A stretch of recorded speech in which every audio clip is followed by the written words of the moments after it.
attempted to hail the other Ark vessels but have yet to receive a response.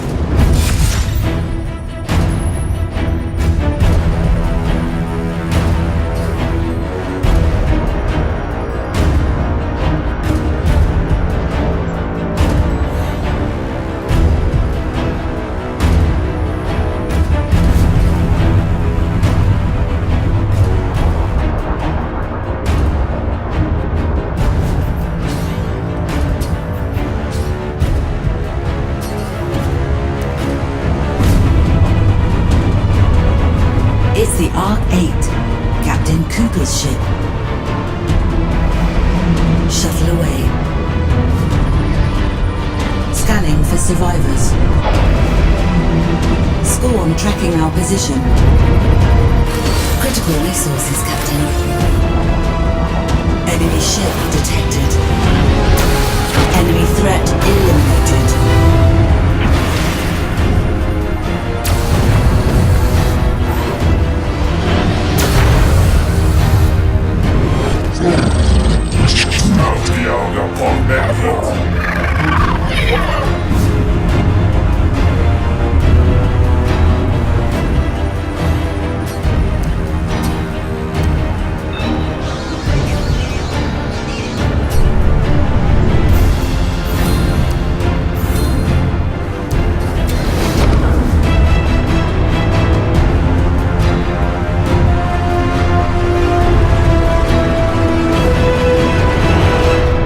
Be a difficult journey. Do you have what it takes? I don't know if I have what it takes, but I'm definitely happy to be here tonight. Right here with Ben, Ben, I'm gonna get your title right. You are the creative director at Fugitive Games? Close. I'm the development director. Fair enough. I think that's as right as I was going to get it. Well, welcome to the OPN interviews. We host these on a regular basis. Today we're accompanied by Hunter, one of our very first OPN interns, who's here to sit in and take your questions in the chat if there are any. So feel free to ask. We close with a Q&A. If there's some interesting questions in the chat room, we'll make sure to pick them up and ask the developers themselves. So Ben, thanks for sitting down. We're excited to talk about this beautiful game. It's a great game. We couldn't be more pleased seeing this type of project come together from a small team of indie developers. But before we even get into that process, we'd like to hear a little bit more about yourself. What brought you to the gaming industry? Starting, I'm guessing, just by you as a gamer. Yeah, so I kind of found myself in the industry through the mod scene. When I was in high school, I started playing around with level design and a bunch of different smaller concepts within gaming. And I was fortunate to join a small group of developers that ended up working on a mod called Day of Defeat, which is of course a Source game. We came out with Half-Life and worked on that for a number of years, and then eventually we all went to work for Valve, and got to do that experience for a little while before going back to school. But I never really lost the passion for development. It's something that I really pursued. I wasn't thinking about it when I first went to college. It was more of just a hobby. And once I got out. Can you tell us more about that experience at Valve? Yeah, well, it was fascinating. I mean, obviously, Valve is a very different beast from now than what it was, back in the early 2000s. So it changed quite a bit, but it was amazing for us. I got to work in a close-knit environment with a small team, which has a lot of comparisons to what we're doing now. We all started off remotely on the Day of Defeat team. Nobody even knew each other. We all just talked through internet relay chat and Messenger and just work collaboratively that way. And we're doing something really similar here. Obviously, though, we know each other and we work a little closer on a day-to-day basis. So some interesting parallels there. But yeah, I mean, working at Valve was obviously amazing. I learned a lot. So you saw it. You saw it, and you were working in it when Valve was still relatively small. Yeah. I mean, it was tiny. They were in process of developing Half-Life 2 at the time, and it was a crazy time to be there for sure. I mean, I don't even know how many people were there, but certainly a fraction of what there is now. So it was a different time, but very cool experience, and it was lucky after that to go to graduate school for games, and then kind of found myself working on a number of different projects for studios like Sony Computer Entertainment, Electronic Arts, and Dice. So I've had a really wide range of experience, and the same goes for all of my partners. Our backgrounds are very diverse, but we've all spent at least 10 years in AAA game development. Wow. And what type of gamer are you outside of just work? What games do you play? Well, more and more with work, it seems that I'm becoming more and more of a casual gamer, because that's It's all awful. I really have time for. That's bad news. When we're not working as hard, my tastes are really diverse. Last year, spent a lot of time playing The Last of Us, a ton of time playing Battlefield. Obviously, I was working on the project at the time. Really enjoyed Grand Theft Auto as well. But right now, I'm playing a ton of casual games. I spent a lot of time in the last year playing World of Tanks and Clash of Clans. So I'm kind of all over the place. I recently just spent a ton of time with Fallout Shelter, but I'm like putting that down because it was starting to eat into development times. I'm like, all right, I don't have time for this. Overall, through the years, would you say that you're happy with the way the industry has evolved from both from a professional and a personal standpoint? Yeah, I would say that the industry has certainly made strides professionally. I feel like as a whole, we're probably still 10 to 15 years at least behind where film and television production is, in terms of maturity, diversity, the way people handle work and development as it's structured. But we're seeing changes there, and I think that's encouraging and positive. And Are you referring to the fact that there might be a lot of secrecy in the gaming industry in comparison to Hollywood?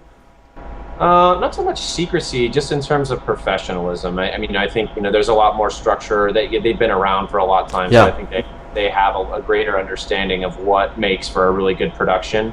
I've been on all kinds of projects in this industry, and it's very it's dramatically varies from project to project and from studio to studio. So, I think there's definitely still some growing up to do, but I think a lot of us have seen great changes over the years. Even I'll particularly say, at Electronic Arts and Dice, I'm just seeing change over a couple of, I was there for 3.5 years, and just watching the transformation in terms of how they handled crunch time.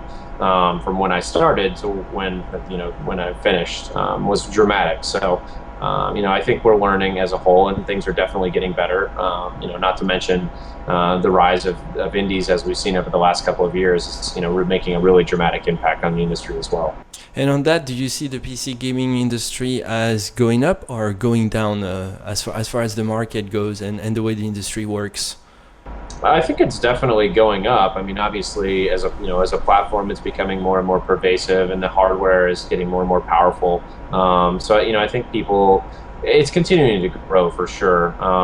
You can see that on platforms like Steam and GOG. The number of units being sold is definitely very respectable year on year. So we see it as a growing platform for sure.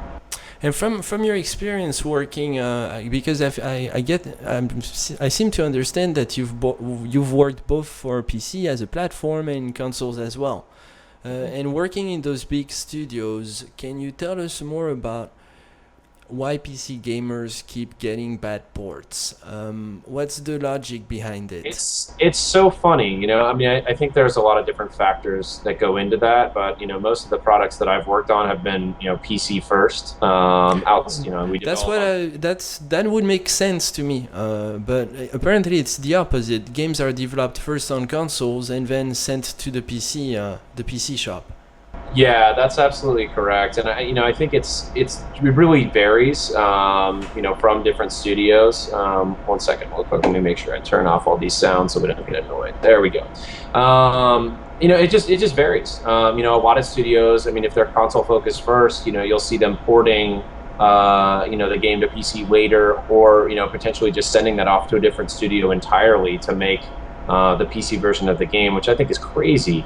Yeah. I think especially because PC gamers as a whole have a really, really narrow focus on quality. They're a very keen eye for performance and quality, and I think anything that opens up the possibility of that suffering, is not an ideal pursuit. But everybody has their own reasons, but I mean, from our perspective, we were always going to push PC first. We're looking at Mac as a platform next, and then on top of that, it's merely okay, maybe we can go to consoles later on. But for us, we're really, really focused on PC. Well, that's great to hear. That only makes us happy.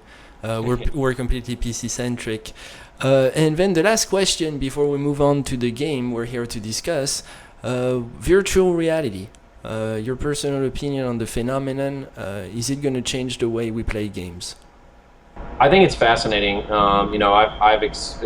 If you'd asked me 2 years ago when I first, picked up an Oculus Rift, I put it on for 5 minutes and I took it off and was instantly sick and, very disoriented, and it was a very jarring experience, and then, the last 2 conferences we've been at, GDC and E3, the change that we're seeing with, Crescent Bay and some of the more recent kits is staggering, especially what people are able to accomplish with it.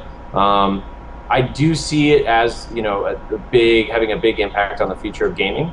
To be honest, the biggest question is going to be adoption, because it's a hardware peripheral. I've seen these things come and go throughout my time in the industry, where even the motion and handheld and all the other stuff that we're seeing continued iterations on now. I mean, it has the potential to be a fad. I don't think that it will, and I hope it won't, because I think it's a huge game changer. But I've seen that in the past. So I tend to agree. I would say, if you want VR to succeed, make sure that you're one of those people that picks up, one of the different platforms as quickly as possible, because if the hardware manufacturers don't sell through units, nobody's going to build software for it.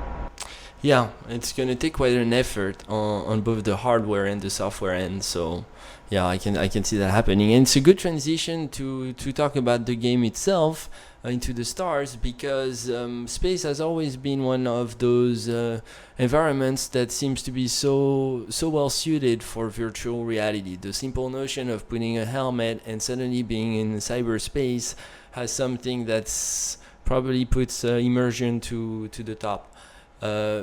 Before we get into the game, do you guys plan on approaching that as a platform for the game in the future? We've certainly talked about it.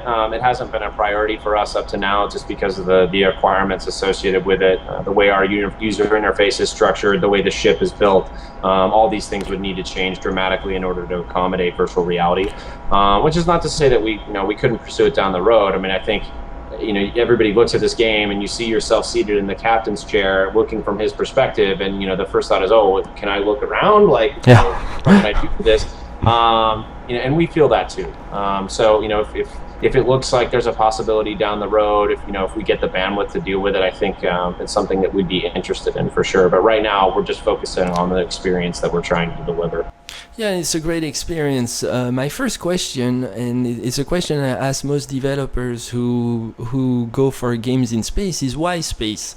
Why did you pick a game in space? First of all, because it's quite a competitive market. There's already numerous titles in outer space, and every developer obviously wants to make a mark, especially if it's some of their early games. So why did you guys at Fugitive Games, why did you decide on working on this project and choosing space as an environment? Well, I mean, we're gameplay focused, so for us, it was really about the experience first. We had all talked about building an Oregon Trails type game, that referring to the classic game from the '90s that a lot of people grew up playing. Of course.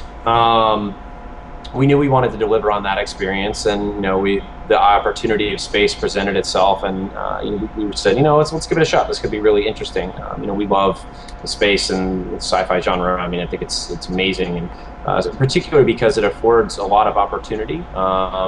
The rigid structure that we had worked within, over the last couple of years on a lot of these action titles and military shooters, where everything has to be drilled down and very realistic and understood, doesn't really exist with this kind of game. We have the freedom to really explore different opportunities and push boundaries, and that really attracted us to space as a whole and in the genre. So once we put a prototype together and saw, hey, like this actually works, we think this could be pretty fun, we decided to pursue that avenue wholeheartedly, and then it was just about creating space as a whole and making it interesting and beautiful and dynamic.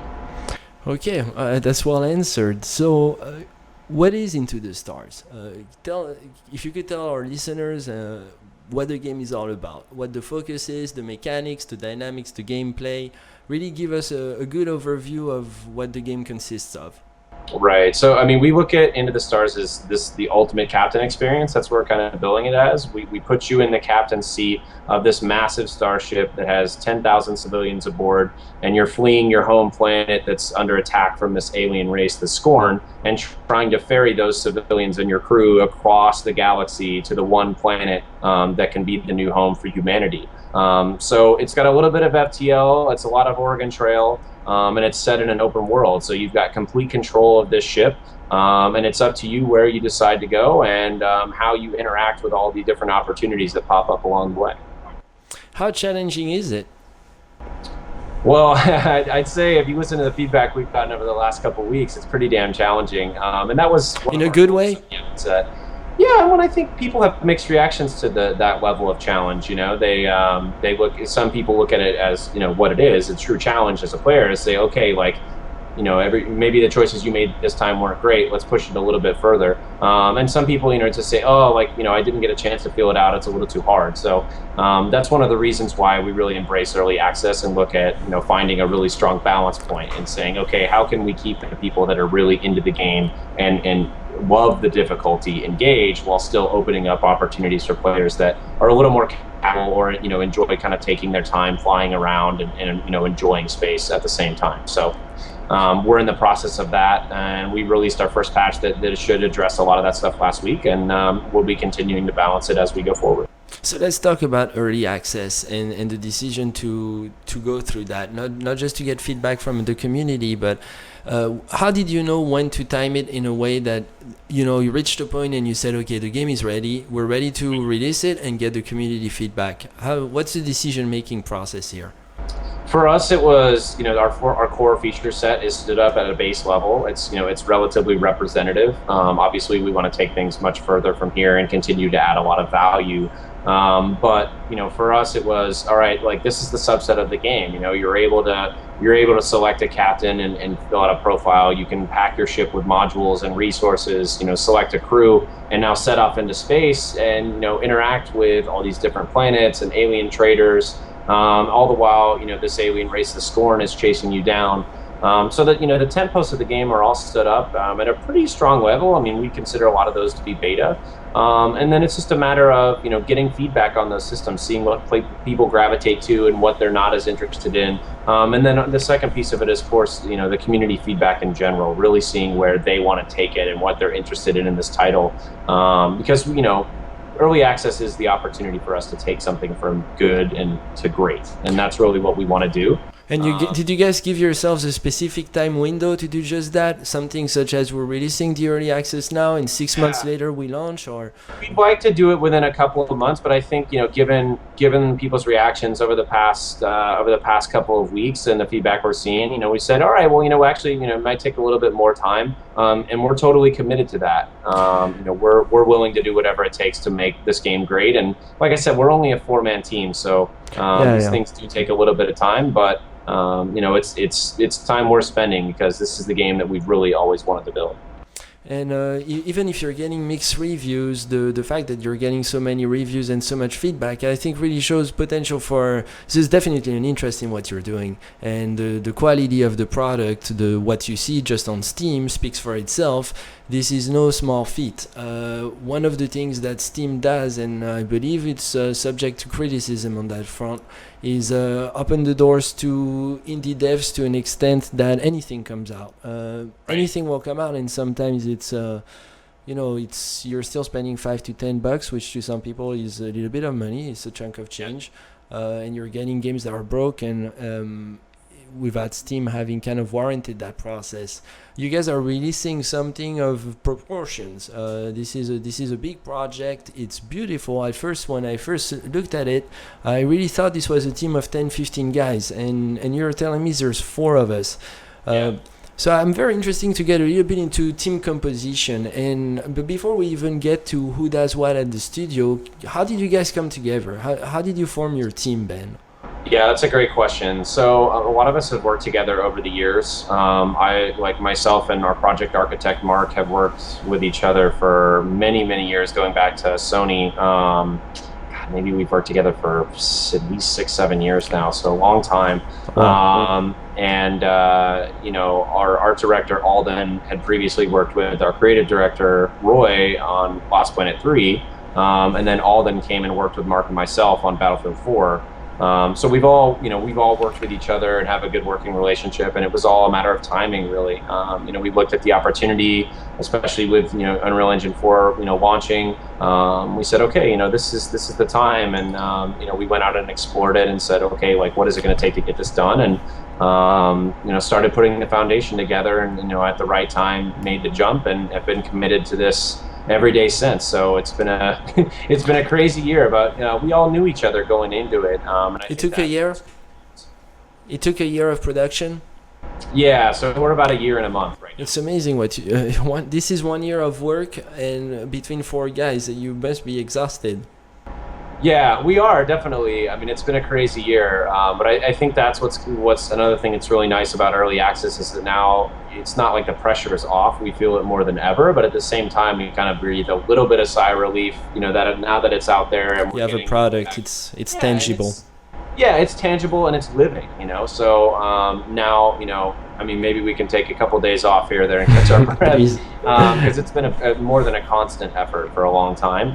But at the same time, it's totally worth it. I mean, we're embracing indie development, and we're really enjoying the process. It's tremendous, and you get a sense of freedom and empowerment that just doesn't exist in the AAA space. So let's talk about that before we get into the specific roles at the studio. What opportunities did you find working in a small team in the indie world? What did you find perhaps more challenging? Probably fundraising and making sure you guys keep food in the fridge and a roof on top of your head. But also aside from that, what were some of the more challenging tasks that you didn't have working in a AAA studio, and you might not have realized it at the time, and it actually came to become so obvious when you guys left that structure? And what also were some of the benefits of working as a team with no guy in a suit? Right. Well, that's a great question. I think for some of the challenges, you hinted at it a little bit. I think a lot of it has to do with the responsibility. There are a lot of people in a AAA production that handle a lot of elements of the game. From everything from social media to packaging to marketing to PR. To labeling and like graphic design. I mean, it's just endless, the amount of people that you have as a support structure for you while you're working on these projects, and you kind of take it for granted. And I think we knew going in that all of us would have to wear a bunch of different hats in order to pull this off, but it doesn't really hit you until you're deep in it, and you're trying to lock down a beta and at the same time pay your taxes, and you're working, you have to talk to the lawyers and like get all this stuff rounded up. And then I mean, it's very widespread, and there's a lot that goes on behind the scenes, even in indie gaming, that I think a lot of people don't recognize. Sadly, it's not as easy as just sitting down and making a game. There's a lot of stuff that goes into doing it right. And that's what we're trying to do. So that took us a little bit by surprise, and it's definitely a challenge, especially as a small team. But in terms of positives, I mean, again, like the freedom aspect of it is tremendous. We all work remotely. We're all at home. There's a lot to be said for that. I hadn't spent a lot of time in my home until I started doing this. It's a good feeling. It's great. Yeah, I mean, it feels like more like a home now. So which is really cool. So. There's tons of benefits there. It's just great. I'm trying to think of what else. I mean, and creatively, from a creative standpoint, it must be liberating. Because suddenly there's no one you have to respond to, and you can do exactly what it is that you want to do. Well, you do and you don't. I mean, I think that's part of this process, is that at the end of the day, the customer plays a very, very important and critical role in the development. We could make a game that's just for us, and maybe no one buys it, and that's not something we want to do. We want to make a game that the community embraces, and that a lot of people who enjoy these types of games and the genre can gravitate towards and appreciate, and that's what we're trying to do. So very much that they're involved heavily in it, and we've gotten a lot of feedback along the way that's been really helpful too, and we'll continue to do so. But yeah, I mean, in terms of like high level ideas. And I mean, realistically, yeah, we can do anything. Like physically, we can create anything. It's like, does that make sense? That's always the question in your head, right? Yeah.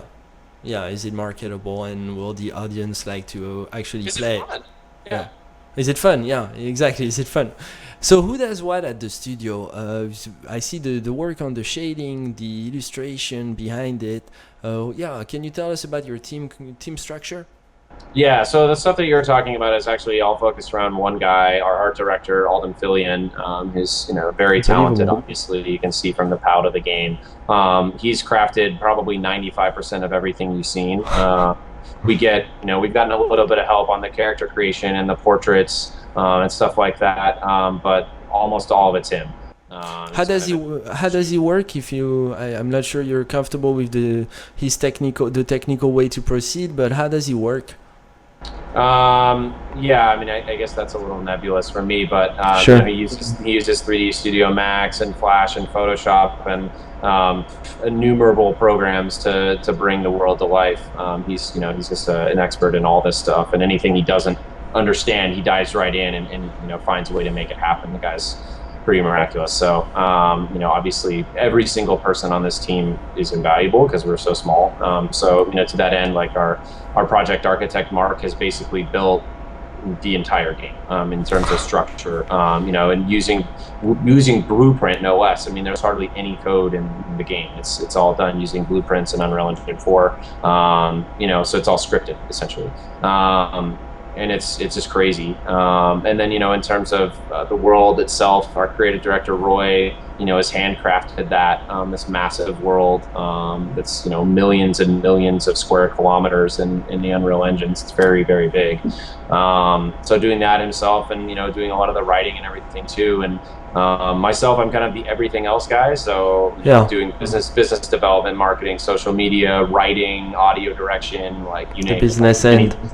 Yeah, anything that wasn't of those other three areas is that. So there's a lot of hats for just 4 people, but it's all stuff that we really enjoy doing. So it's been a great ride so far.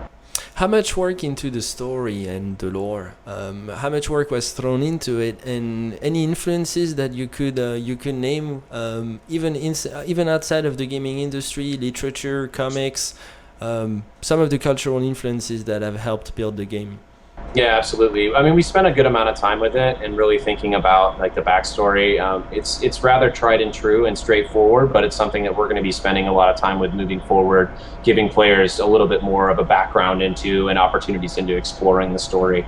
But yeah, I mean, we spent a good amount of time with it, and any Battlestar fan will be instantly familiar with this concept of the last ship for humanity trying to find their way through hostile territory and survive. And that's very traditional. But in terms of gameplay and how it kind of plays out, obviously Star Trek was a massive influence Yeah. on us.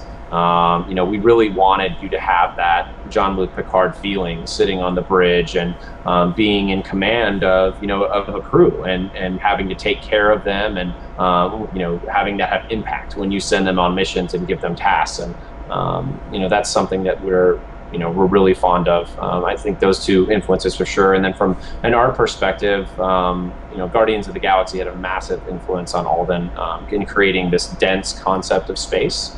As you can see, it's not like other games like Elite or other games out there where it's just endless space between different opportunities. For us, we really wanted to focus on tight-knit exploration and giving players something cool to look at and explore every couple of minutes as they travel. So he used that as a big influence in creating the world. Can you tell us about the pace and the rhythm of the gameplay in the game? How fast, how active are you? Some of these space games are more about grabbing a beer, enjoying space, and moving around and from one point to the next. Others are a lot more battle based, and just have a speedier flow. What are we looking at when it comes to Into the Stars? Well, ours is certainly a little more active, though I would say we're right in the middle of trying to find that happy balance point, right? Where it's, you can explore the world and enjoy yourself and look at the beautiful scenery around you, but still be responsible as a captain and have things that you need to do in order to be successful. So It generally, I'd say ours is a little faster paced, but we're actively seeking that balance point. And a lot of it's really up to you because it's your choice as a captain. Do you want to go explore that planet, or do you want to go around it? Do you want to avoid the alien patrol, or do you want to go right into it and go into combat? I mean, there's tons of choices that you can make like that on a moment-to-moment basis. So, if you just want to hit the engines and avoid everything as much as possible and try to survive, there are a lot of players on our forums that have done that successfully. And there are other players that, say, hey, like I really want to challenge. I'm going to push, combat and, and exploration as far as I can. So those are your opportunities within the game. Are you guys tracking your player base? How well players are doing? Their performance overall, and trying to breed some sense of competition among them? Yeah, we are. That's something that we'll be continuing to build on over time. There's a great thread on Steam forums right now that's called Heroes of Humanity that players can use to highlight successful voyages to this new home planet, Titus Nova. Because when you get there, you're ultimately scored on your success, the different metrics of your journey. So lots of different ways to show, hey, like I did this, and here's how I got there. So it's been really interesting, reading those and then seeing players' different levels of success. And then there will be lots of other methods that we introduce over time, including a number of different achievements that will really help us to measure players' overall, time with the game and their relative success. The tough question first, and then the better one after. What would you say is the biggest weakness of the game in its current state, and what are you most impressed about? I'd say, for us, it's communication.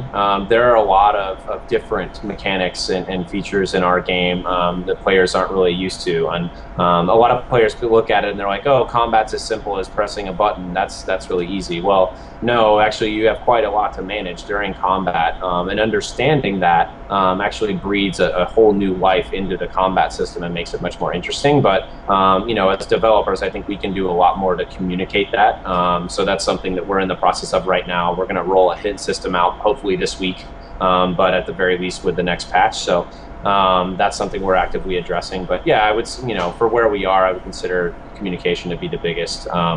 And in terms of like the biggest win, like where I feel we've hit it the most, it's hard to choose, but I mean, just looking at the game right now, it's absolutely stunning. So I'd probably have to say fidelity. There's obviously areas that we want to continue to refine there, and all of them will tell you that an artist is never done. So there's obviously tons of room for improvement, but for a 4-man team and basically a 1-man art team, I feel really great about how the game looks. Definitely shines. Yeah. Absolutely. What's next for the game? How do you continue building it? Any plans that you can share without revealing too much?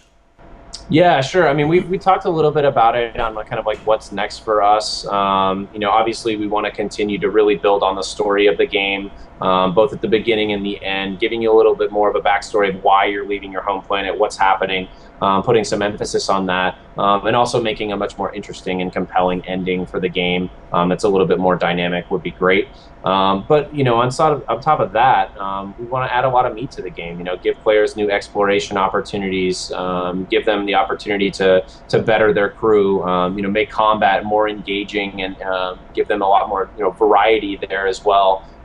So there's a ton of different things that that we want to do. And then on top of that, it's other great features like multi-language support, looking at different controller options, really rounding out the feature set. Those are all things that we want to do and we've openly talked about. But right now we're in the middle of actually pushing a roadmap for the next, say, 6 months of development, whatever it takes. We're going to look at all these different features and say, all right, what is it going to take to get there? And really lock that down. So we're in the middle of that right now, and a lot of that's going to be based on user feedback and where players want to see this go. And as long as we can fit that within the structure of the game that we're trying to make, I think we're going to come up with something pretty compelling. I'm sure you will. Closing on your personal responsibilities, especially after launch. It's the industry has moved in a way that indie developers find it easier and easier to get together and build great products. it remains a big challenge to sell the game after, and to even if you do get that space on Steam, which at first might seem like such an opportunity for developers. We've had the studio behind to be tied to tie with big games coming out, but still that only has kind of a short effect. Immediately the next games come out and that last game fades away quite quickly. What is your strategy to really get the game out there, promote it, and outside of changing languages, because that obviously gives it an international appeal? What are you looking? How are you going to approach such a challenge? Yeah, I mean that's an interesting one for sure. I think for us it's a community focused approach. We really want to use this opportunity in early access to build a strong community that's engaged with the game, and then continue to develop it over time. I mean, I don't think any of us wants to just say, okay, this game is done and call it quits and move on to the next thing. I think it's it's something that has an opportunity to live and breathe over time and continue to engage people over time. And then whether that's, opening up opportunities for mod support, or just simply, putting out patches and new content sporadically. I mean, I think there's a lot of ways to keep an active product. Thankfully, we've got a great publisher in Iceberg Interactive who is going to help us with the marketing efforts, especially as we push towards finalizing the game, which would be great. So that, that's very, very helpful too, makes a big difference. But, at the end of the day, I think it's just about making a compelling product. If you can make a game that people enjoy, I think you have the ability to find success, even if that's only within Steam. You just have to make sure that once you build that great game, people are actually aware of it. Therein lies the big challenge. But I think we'll have a lot of help there. And I really hope that, that word of mouth spreads as we continue to improve the game over the next couple of months. And people will share it with their friends and they can check it out for themselves. Absolutely. And for Fugitive Games, the future as a studio, because there will be a next title, at least I hope so. Are you guys planning to move in a completely different direction? And is there a genre you'd like to embrace? Well, I think it really depends. Obviously, if this game is truly successful, there's a lot of opportunities there. Maybe we'll look at a sequel. Maybe we'll just look at continuing to extend content at that for some time. It really just depends on how things go after release. But for us, our tastes within gaming are so wide and diverse that, I mean, if you look at the number of ideas that we have stacked up for games that we'd like to build, it's really wide. It certainly doesn't fit within a single genre. It's more about what do we think would be really fun. And for us, it's really about creating experiences that are a little different. I don't, that even though our game calls back to a number of different titles, I don't think there's anything out there like it right now. And those are the kind of games that we're going to look to continue to build, just fresh, unique experiences that push the boundaries in different areas. And we'll see how it goes. And any plans to grow the team as well? I mean, I think that's almost a necessity, right? It'd be really difficult for us to remain this small. It's something that every good business has to look to do over time. So, again, it just depends on the measure of success and what we can accomplish. And I'd love to see a studio a little bit bigger, just to give a little more padding and and not only enhance the ability of what we can do, but also for the sanity of the four of us and making sure that development is a little more balanced. Well, we wish you the very best, Ben. We really do. We hope the product will come out shortly and not keep us lingering in early access for too long. We enjoy early access. We think it's a great way as a gaming community to come back and give feedback to the developers. And from all the interviews we've had, there really is that bridge between the developer and the community. This is something that you guys take seriously, and we appreciate it. We obviously appreciate you making time to sit with us and do this interview. We'll be publishing it on the website no later than tomorrow. Thank you, people, for watching on Twitch. And if you have anything you want to say before we close, Ben, the time is now. Awesome. Yeah, all I'd say is that definitely get an opportunity to check out Into the Stars on early access on Steam right now. It's $20, and we hope you enjoy it. Thank you very much, guys. Hunter, thanks for tuning in, and you guys have a wonderful night. Great. Thank you. Bye-bye, guys.